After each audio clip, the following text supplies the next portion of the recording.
Good morning आशीष। देखिए आपने तमाम, अगर आप देखें ग्लोबल डोमेस्टिक फैक्टर्स बताए, चाहे यूएस हो चाहे अगर आप देखें तो ओमिक्रॉन हो यहाँ पर, लेकिन आशीष जहां तक मैं इंडियन मार्केट्स को अप्रोच कर रहा हूं, हम दो चीजों के बहुत क्लोजर आ चुके हैं, बजट और अर्निंग सीजन। तो ये हमको टोज पे रखेगा। शायद ये एक डिफरेंस है बिटवीन ग्लोबल मार्केट्स और हमारे अंदर, और ये जो एसएस निफ्टी में आप देख रहे हैं तेजी ना, ये उसी का कारण है आशीष।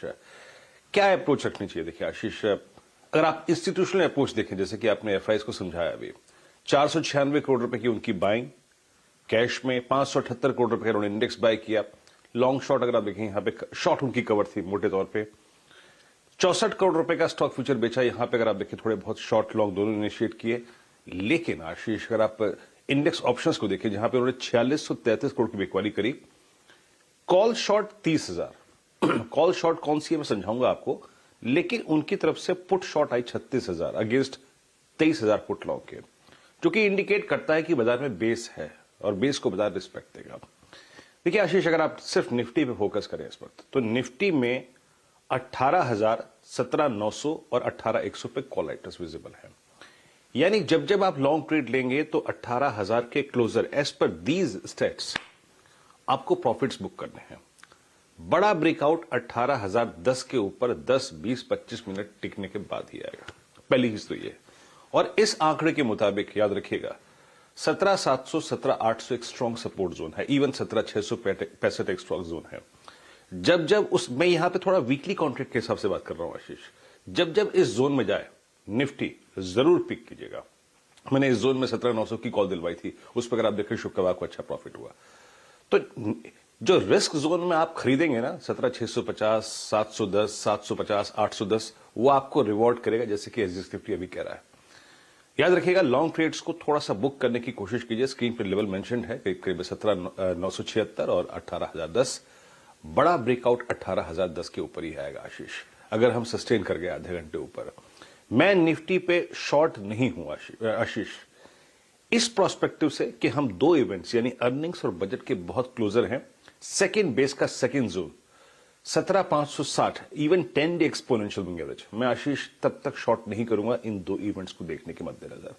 लॉन्ग है तो होल्ड करिए। आज मॉर्निंग में अगर 17,910 के ऊपर टिकते हैं तो एक बाय ट्रेड लेंगे और 18,010 के जोन में निकलने की कोशिश करेंगे, और लॉन्ग ट्रेड्स पर अगर आप देखें इन जोन में आप प्रॉफिट्स बुक करिए। जब तक नीचे वॉलेट नहीं होगा 17,565, no shorting thoughts. Bank Nifty और ज्यादा स्ट्रांग है। जब तक 37,000 का जोन वॉलेट नहीं होगा, नो शॉर्टिंग थॉट्स।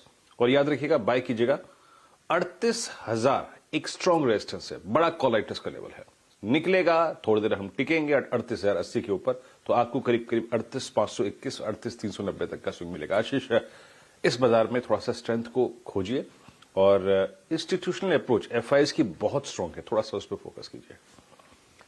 हमारे भाई डोमेस्टिक संकेतों पे बाजार फोकस करेगा। बजट सिर्फ 3 हफ्ते दूर, अर्निंग सीजन का इस हफ्ते से आगाज, और शायद थोड़ा सा आउट परफॉर्मेंस जो एशियन इक्विटीज में हमारे एजेक्स निफ्टी में नजर आ रहा है, इसी कारण से होगा। तो बाजार में पॉकेट्स ऑफ स्ट्रेंथ तलाशिए और मन बनाइए जो लेवल्स आपकी स्क्रीन पर है वहां की तरफ। हर्षदा से आप जान लेते हैं आज के तमाम important stocks in news. Harshada, good morning.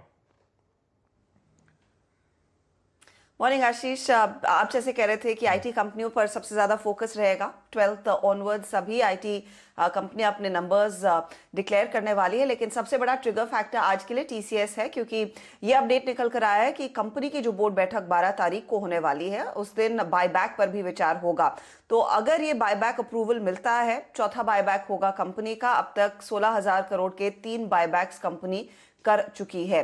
और हिस्टोरिकली देखेंगे तो जो भी बायबैक आया है वो 17 से 19% के प्रीमियम पर आया है लास्ट क्लोजिंग प्राइस पर।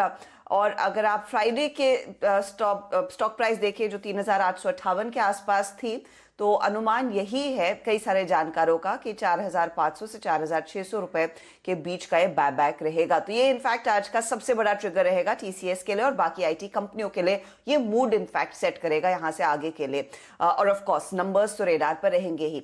नतीजों की बात करें तो डीमार्ट के नंबर्स आए हैं ओवर द वीकेंड। सैटरडे को जो नतीजे तीसरी तिमाही के पेश हुए हैं उसमें रेवेन्यू में करीब करीब 22% तक का इजाफा देखने को मिला है। सालाना आधार पर 9,217.18 करोड़ के आसपास आया आंकड़ा। प्रॉफिट करीब करीब 24% बढ़ा है, 552 करोड़ के आसपास। मार्जिन थोड़े से इंप्रूव हुए 9.4% के। कंपनी करीब करीब 18 नए स्टोर्स जोड़ती हुई दिखाई दी है, लेकिन आगे की जो कमेंट्री है वो बेसिकली इन्फ्लेशन से जुड़ी हुई है। इन्फ्लेशन प्रेशर बना रहा है और इसके चलते मार्जिन आगे दबाव में रह सकते हैं। और जो तीसरी वेव है, ये जो ओमिक्रॉन की वेव है, उसका क्या इंपैक्ट रहेगा Q4 पर, इस पर कंपनी की नजरें रहेंगी। Q3 के कुछ अपडेट्स आए हैं, उस पर भी आज बाजार रिएक्ट करेगा। एसएच केलकर कह रहा है कि Q3 के लिए जो सेल्स है उसमें करीब सालाना 5.5% तक की ग्रोथ देखने को मिली है। इमर्जिंग मार्केट में बिजनेस अच्छा खासा कर रहा है।